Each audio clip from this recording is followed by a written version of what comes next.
We have been talking about the chemical basis of life, identifying elements on the periodic table, and discussing how those elements come together in bonds to create compounds.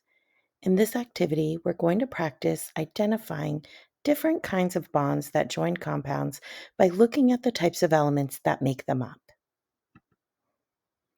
You will need a copy of a periodic table that shows the separation between metals and nonmetals.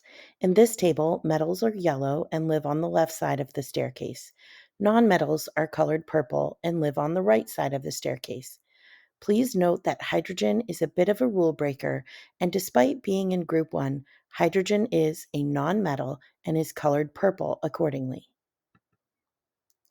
From your notes, you may recall that we are primarily concerned with two types of bonds, ionic bonds and covalent bonds. We have a little chart here at the top to help us keep our bonding types straight. When you have a nonmetal who lives on the right side of the periodic table, they often have almost full valence shells. Remember that the magic number is 8, and these can have between 5 and 7 electrons already present. They're so close to being full. When they encounter another almost full nonmetal, they want to share their electrons to help each other reach a full octet or 8 valence electrons. This sharing of electrons forms a covalent bond. Metals, on the other hand, live on the left side of the periodic table and have valence shells that are less full. When they encounter a nonmetal, they have two options. They can share a whole bunch of electrons to fill up their nearly empty shell, or they can give away those few electrons, emptying that shell, and revert back to a lower energy level with a full shell. Atoms want to spend as little energy as possible, and we all know that sharing takes energy. So these metals give away their few electrons to their non-metal counterparts. This creates an ionic bond. The nonmetals gain electrons, causing them to become negatively charged. The metals that lost electrons are now positively charged.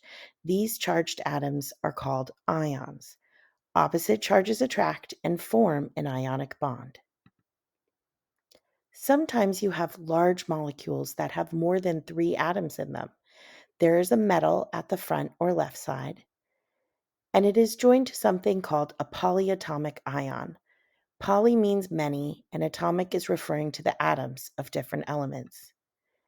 Without overcomplicating things, when a metal joins a polyatomic ion, we are going to get an ionic bond.